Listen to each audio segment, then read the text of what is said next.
8 years ago today, George Harrison died. And so I'm wearing my Beatles shirt in his honor and thinking about him.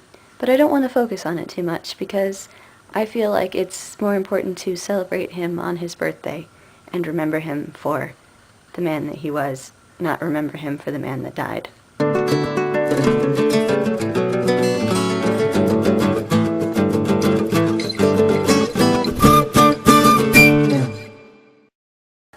I'm going to talk about books because a funny book situation is happening to me. I recently found out that Matthew Goode is in the BBC movie version of My Family and Other Animals, and I happen to have the book, and I happen to have been trying to read said book for a number of years. I tried to read it once before because I was like, I want to read a book before I go to sleep because I usually do that. It helps me fall asleep. So I grabbed it off the bookshelf and said, this looks interesting. And I read the introduction, and I was like, this is cute. I'm going to keep reading it. And then the next day, I had some sort of a book. Somebody gave me a book. Maybe it was before Christmas, and so I got a bunch of books. But this one got shafted. I realized Matthew Goode was in the movie, so I was like, I have that book. I need to read that book. So I found it. I dug around in my room at my parents' house, and I found it still around the bookshelf. And so now I read the introduction again, and I was like, yeah, this is going to be awesome. I'm excited to read this book. And then Paper Towns came in the mail, finally. I've been wanting to read Paper Towns for months. I collected all of the John Green books, 3 of them, and this is the last one. Now I've decided I'm going to read Paper Towns, and then possibly read it again, sort of like I did with Looking for Alaska. I read it and then immediately read it again. But I'm going to read this, and then I'm going to read this, and then I'm going to read Predicament, the new Germain project. So, the funny story about this book, I ordered Paper Towns around the same time that I ordered An Abundance of Catherines. It was supposed to be here around the same time that Abundance of Catherines was, even though it was from a different seller, since I had ordered them around the same day. But weeks went by and I didn't get it, so I emailed the seller, and it was back ordered, and so they said you can wait on it or you can get a refund. I decided to be nice and I waited another week, but eventually I had to get a refund on that. But then I saw that somebody else was selling it as a used hardcover, so I tried to buy that, especially because it was only $4.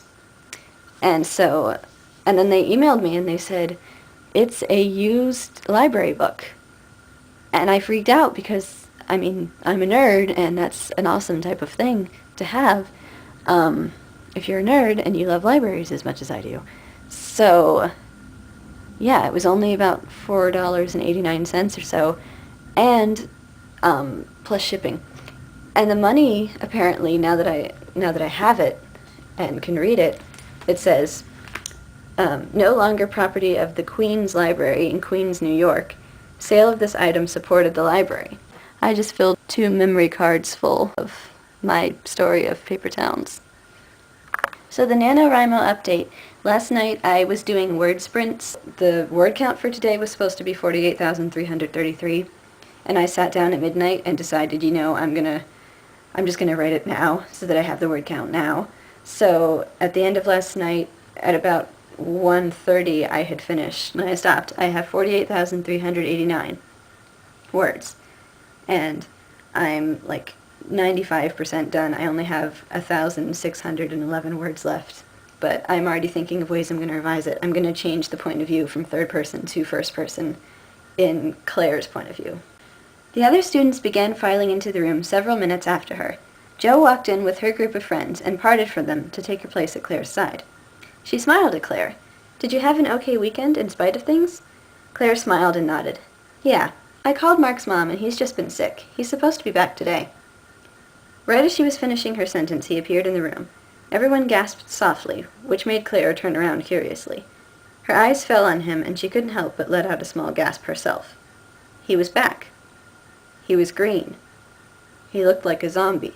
So now I'm going to do what I do best and read some of my favorite part of what I've just read from Paper Towns.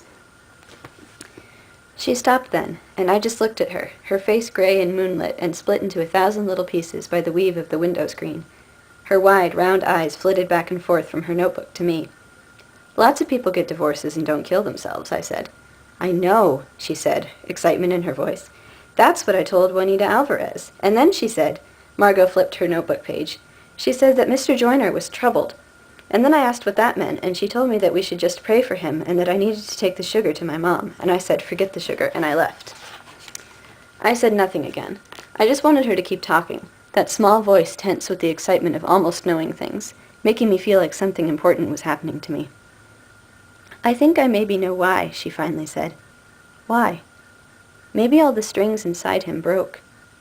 I aspire to write like him someday, but I don't know if I actually will. But anyway, this is Sunday, and until Tuesday, I hope you enjoy a book, too." What do you think? Do you like it?